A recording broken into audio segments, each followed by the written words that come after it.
In a world brimming with complexity, few creatures embody harmony like the honeybee.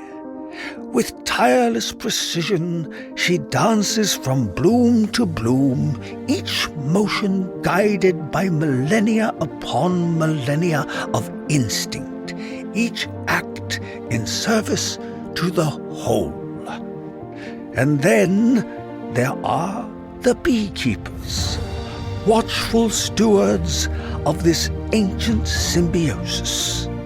Part agri-scientist, part poet, they move along their hives with the efficiency of Moe, Larry, and Curly, tending to the bees' needs as best they can comprehend, and with the infrequency of a waterfall in the Sahara, sometimes running off, flapping and flailing like a penguin on a hot sidewalk. This is their journey.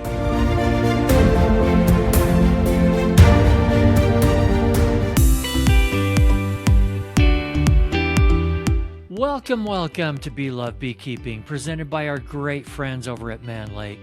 By the way, if you haven't yet, please subscribe to and follow the show, tell your friends about it, and click on over to beelovebeekeeping.com to sign up for our free newsletter. Today's guest is a beekeeper in Connecticut, and we'll be discussing everything from swarms to self-service honey stands, wild and crazy beekeeping stories. It's going to be a whole bunch of fun. But first, I loved this recent article from Environment America titled 10 Ways Bees Are Smarter Than You Think. So, can you think of all 10? Tell you what, here we go. Number 1, bees can solve puzzles that require impressive problem solving. In one study, researchers created a box with sugar inside that could be opened by rotating a lid, but the bees had to rotate a blue lid for it to work, not the nearby red one. After trial and error, the bees learned that only the blue lid unlocked the box. Number 2, bees are math whizzes. Bees can count and discriminate up to 4 objects at a time, understanding that each one is separate. They can even look at 2 groups of objects, compare the 2, and identify which group has fewer in it. Even more impressive, researchers think that bees might even understand the concept of zero, an idea that puzzled even mathematicians for many years. Okay, I better give a little bit shorter explanations or we're not going to get through the list. Let's keep going. Number 3, some bees use tools. Number 4, bees are their own GPS. When bees travel miles to faraway fields and gardens, they use the position of the sun and earth to return home with impressive accuracy. Number 5, bees have dreams and daydreams. Number 6, bees can teach each other. Think of the waggle dance.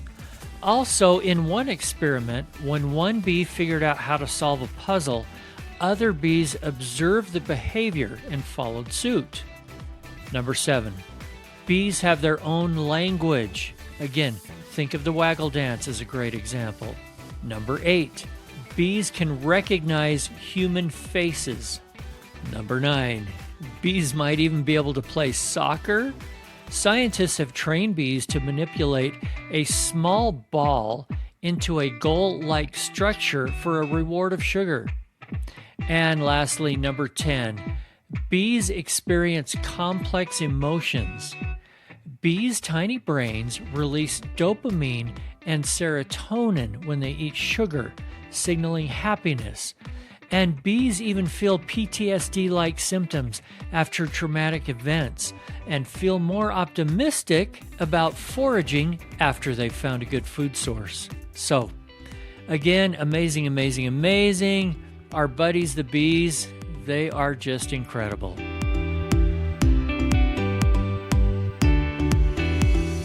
All right, I am so happy to welcome our very special guest today, Lauren Doninger.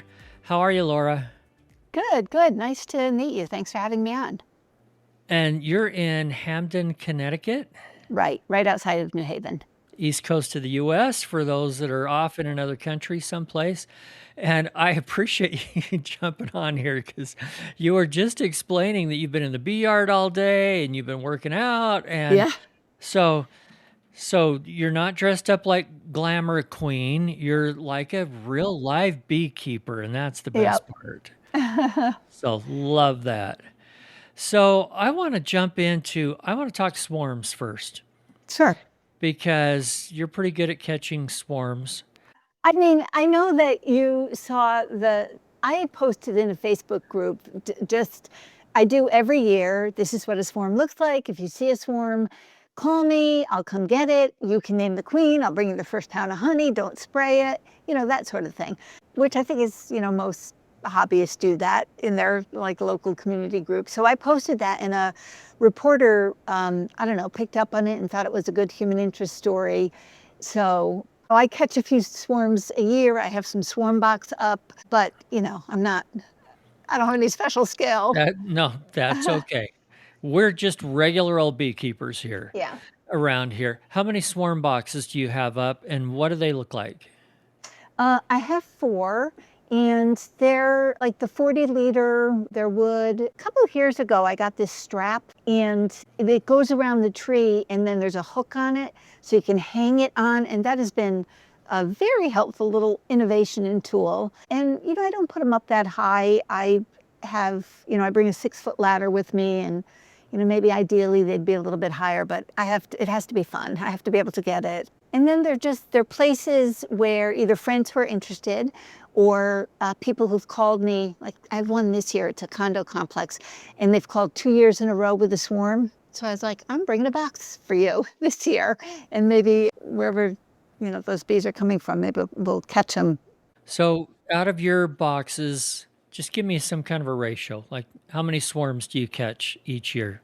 Well, I mean, I go out, and in my boxes, I definitely catch probably 4. Like most of the boxes catch at least 1 swarm, So typically. like 1 swarm per box per summer. Okay. Typically, yeah. Yeah. And then in terms of going on swarm calls, I have to say no sometimes because I'm a backyard beekeeper, and I can end up with just like more bees than I can manage. But I love to go do it, and I maybe go and maybe get 5 or 6 swarms that are just a call. So on your average, how many colonies are you keeping at any one time?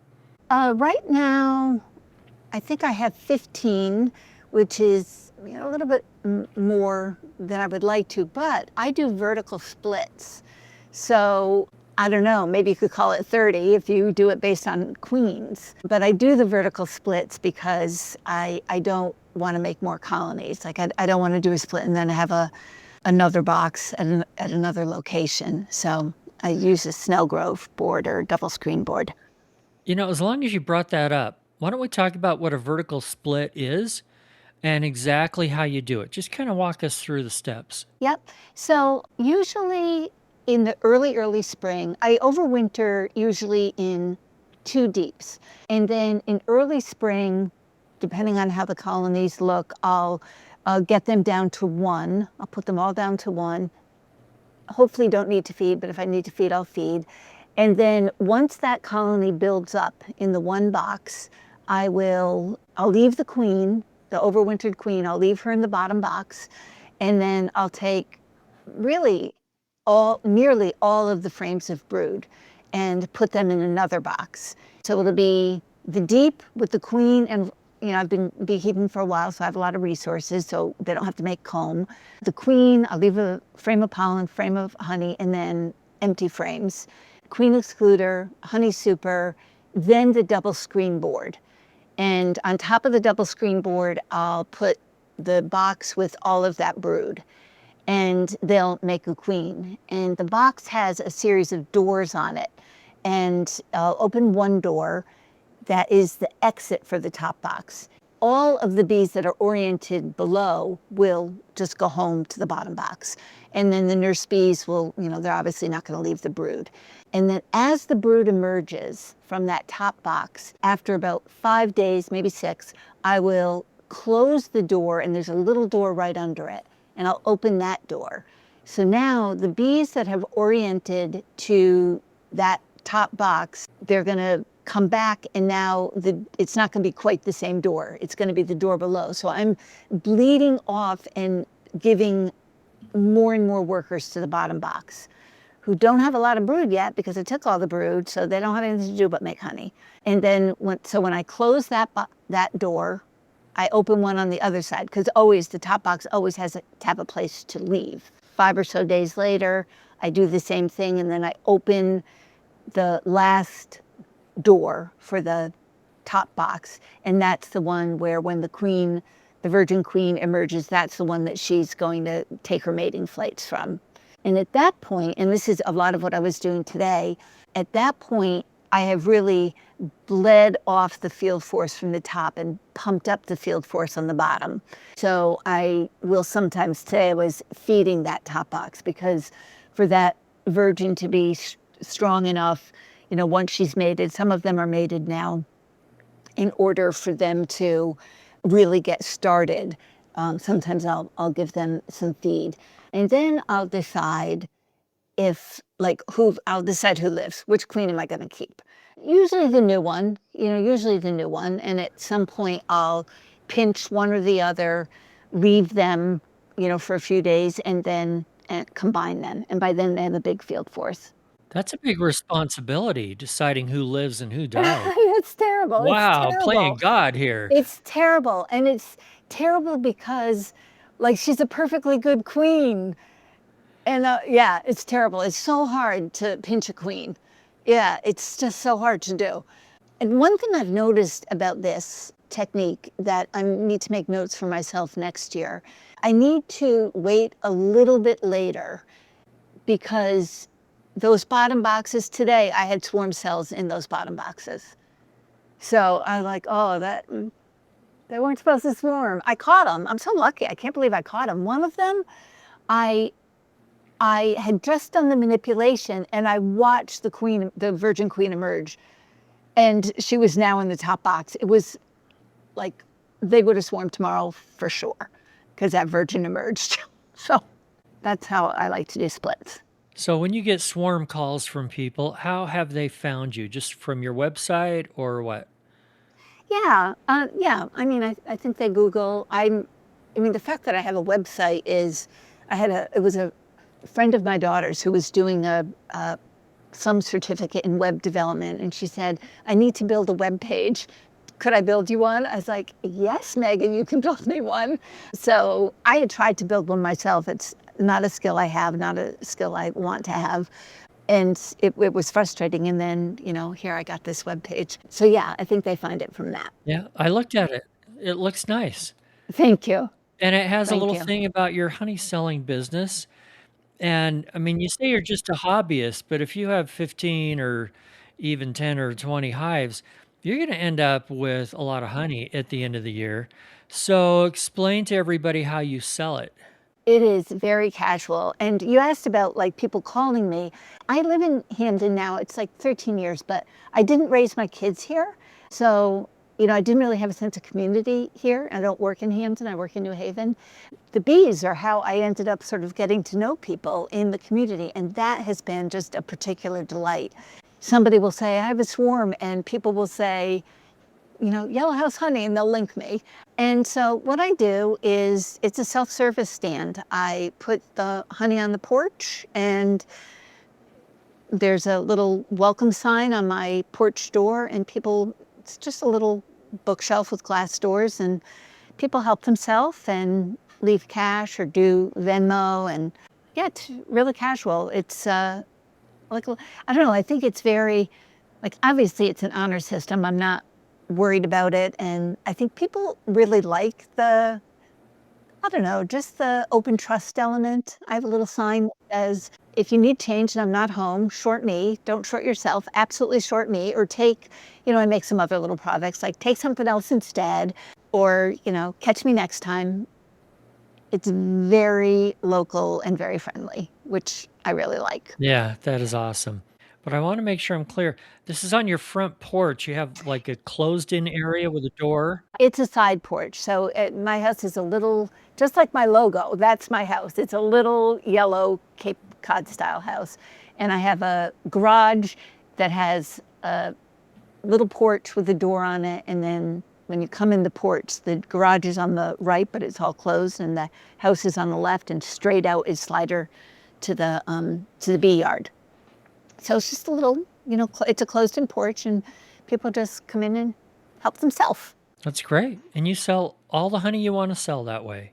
I do. I sell out. Every year I sell out. No farmers markets or any of that kind of stuff. I did. I did start at farmers markets. It is rough to go to a farmers market because honey is heavy. Honey is really heavy.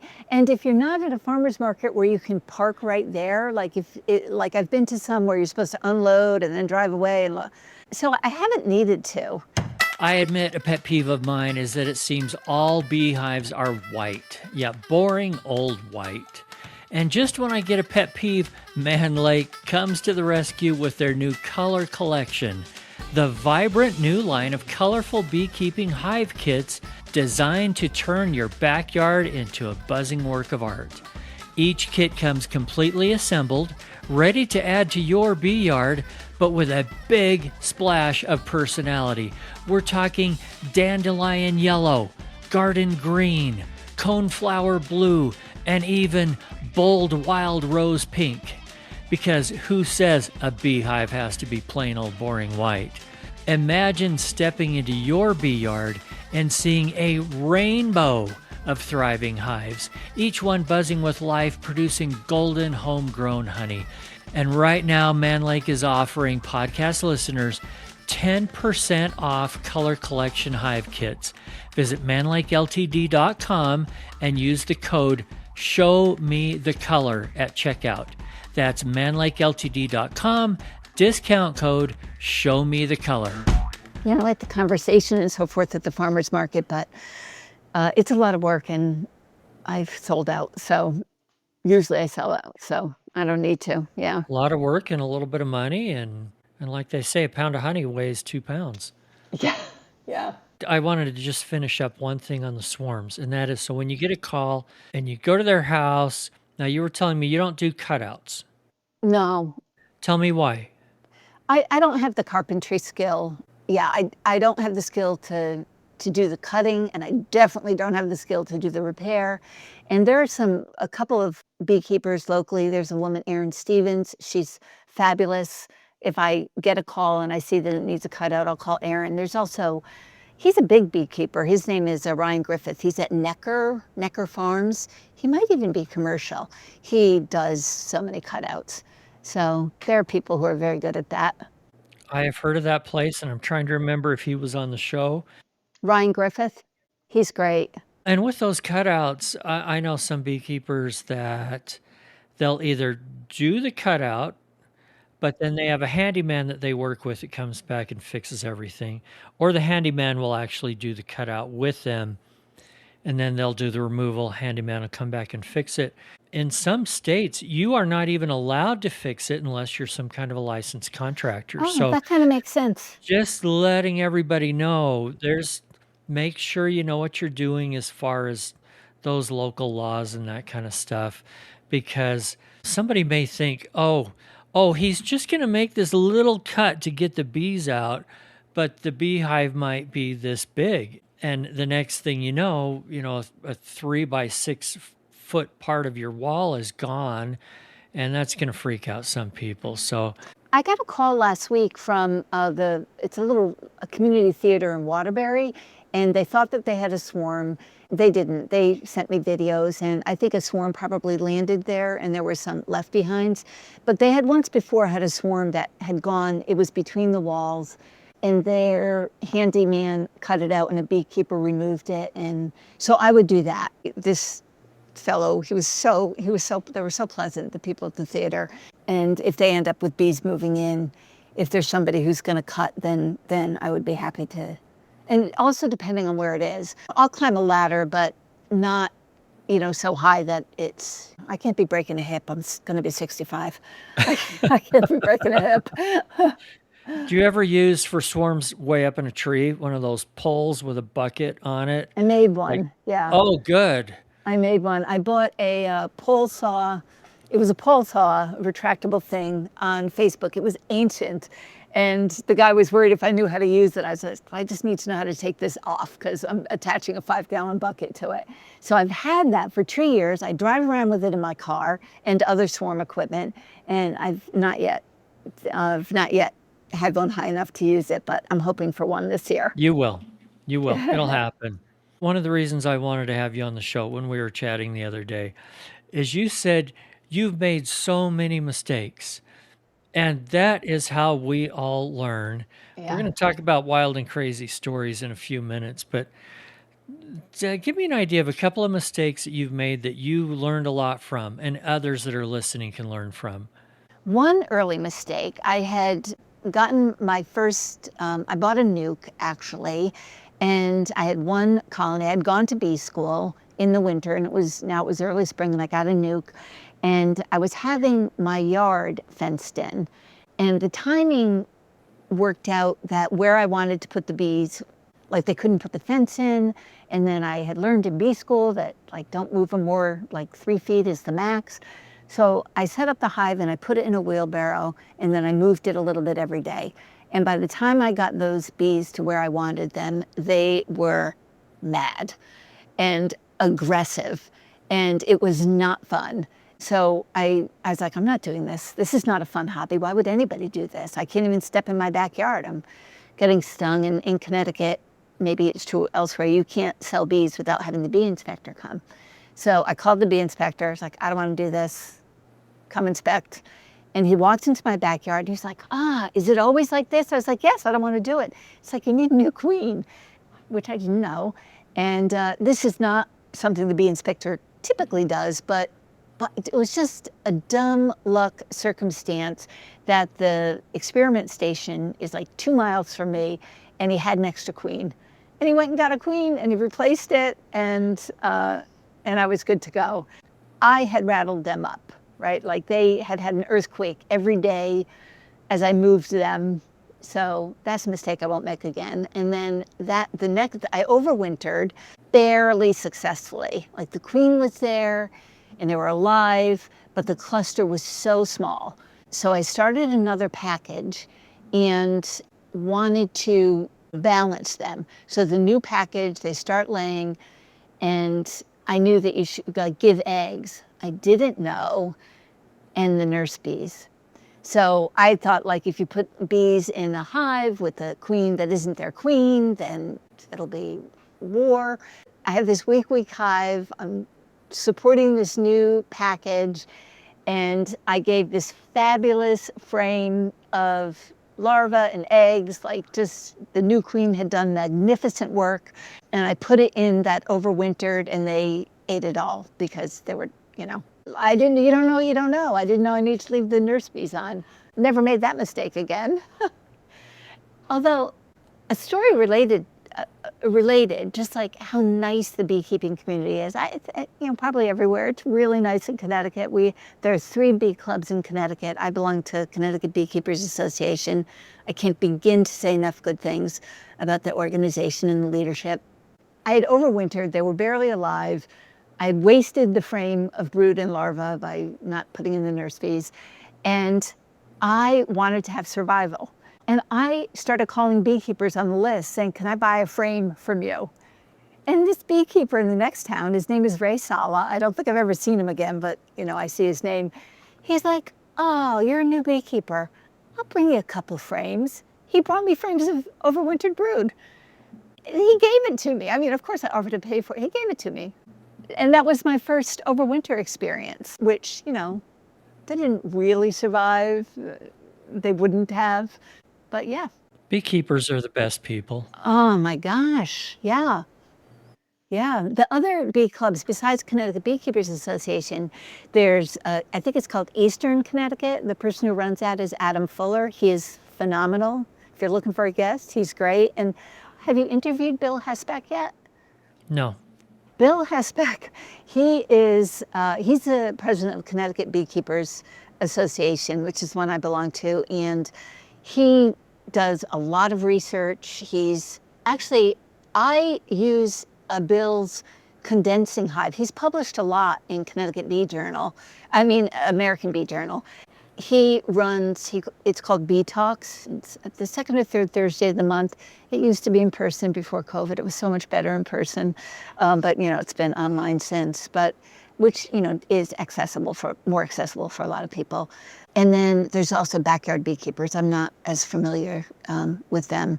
Connecticut Beekeepers, quite a resource, fabulous resource. I'll have you send me their information later. I will. And hopefully everybody's excited about hearing from those guests. I'll reach out to them. Thank you for the referral on that.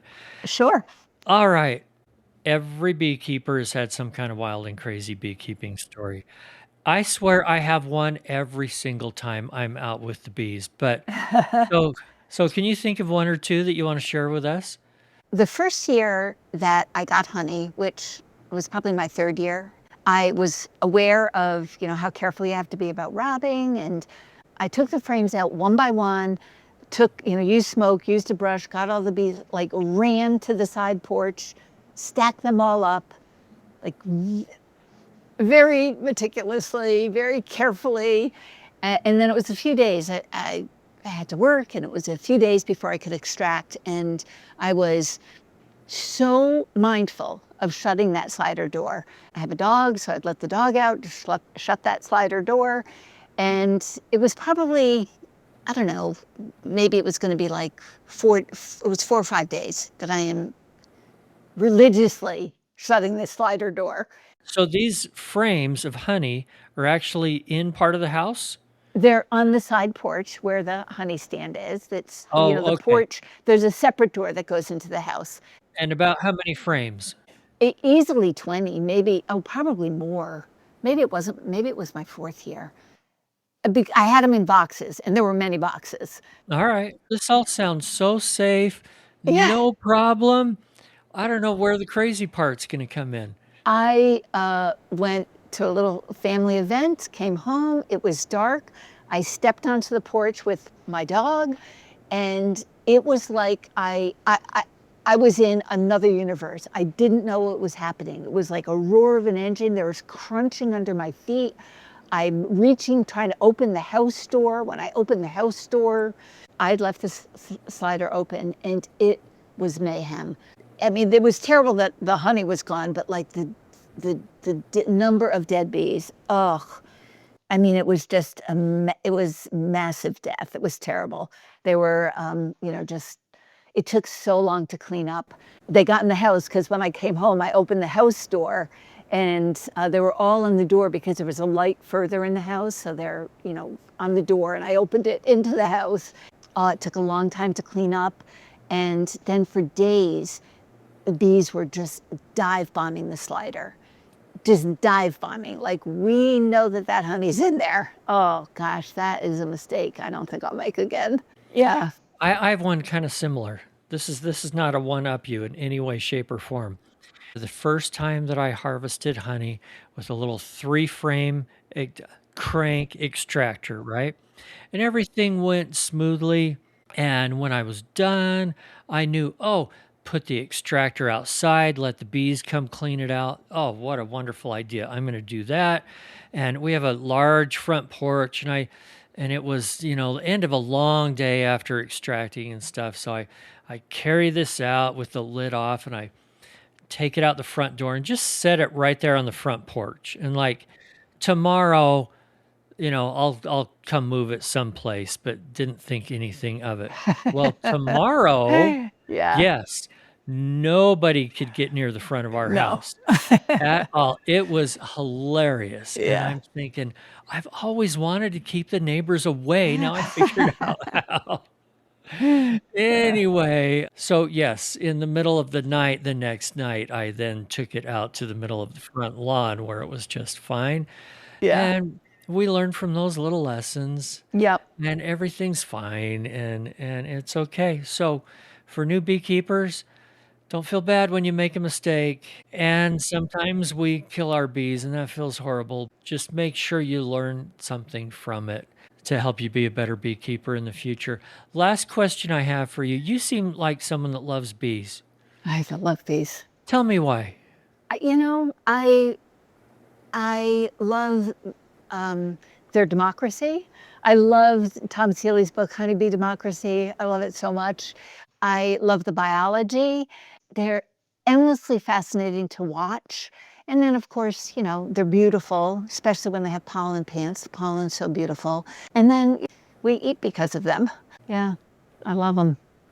And speaking of Tom Seeley, he's been on the show a couple of times.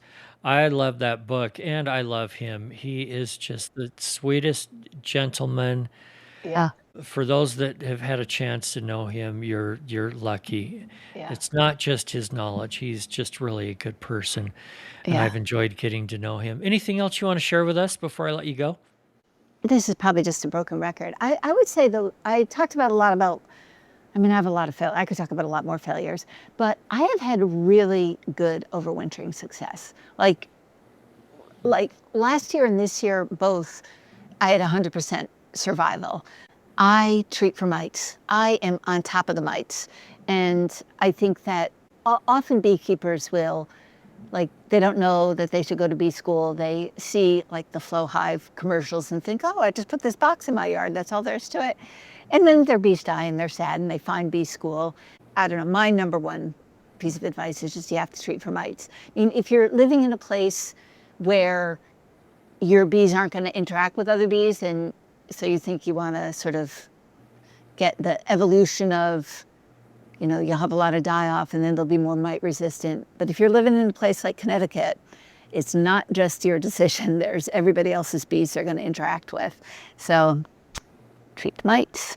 So you don't do anything special as far as wrapping your hive or insulating. I do. Yeah, what else do you do? I use, so Bill Hespeck published a number of years ago in American Bee Journal, condensing hives. I never have upper ventilation. All year round, my inner cover doesn't have a notch, and I have a piece of foam insulation and then the outer cover. So I have that all year round. In the winter, I have that condensing hive that Bill Hespeck published about. Also includes, it's like a sleeve. It's a box that's basically 4 sides of insulation that sits right over the hive, and then the outer cover is much bigger and insulated. So I have a number of those, but I don't have enough for all of them, and I've had the same survival with the sleeve and without the sleeve. I put the sleeve on my row that doesn't get as much morning sun. There's another row that gets more sun, so they're the ones that don't get the sleeve. But I think not having ventilation. Bees in a bee tree don't make an upper entrance, right? You know, if you ask 5 beekeepers, you get 6 different opinions, but no ventilation on the top ever for me. That is such a crazy thing. I've talked to so many experts on both sides of the equation on Yeah. that one. So Yeah. my recommendation is for people, try it one way, try it another way, see what works for you, because what works for you may not work for me. And I know I totally get it, but making sure you don't have a bad mite load going into fall, that is a universal principle. Yep.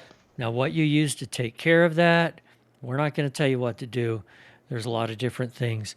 And I'm just going to add to that, don't wait till Halloween to say, "Oh, I'm Too gonna late. I'm going to test for mites and I'll throw a treatment in there if it needs it." What did you just say? Too late. Too late. When do you need to be on top of them? I mean, all year. You need to be on top of them all year. But August, that's when you're really starting to think about the winter bees. But all year. Yeah. Yeah. I'm sure Bill would like to talk to you about the condensing hive. Should look at his article. Yeah. I'll talk to Bill. Lauren, you've been awesome. Thank you for joining me today. And please keep in touch. Thank you so much. It was really a pleasure talking with you. Thanks again for joining us on Bee Love Beekeeping, presented by Mann. Another big thank you goes to Vita Bee Health for their support. Vita's Varroa control range of products includes Apistan, Epigard, and now Varoxan, extended release oxalic acid strips. Hey, thanks a lot, guys. And if you haven't yet, please subscribe to and follow the show, tell your friends about it, and click on over to belovebeekeeping.com to sign up for our free newsletter. If you have a guest suggestion or topic you'd like discussed on the show, shoot me an email, eric@belovebeekeeping.com. And remember, if you're not just in it for the honey or the money, you're in it for the love. See you next week.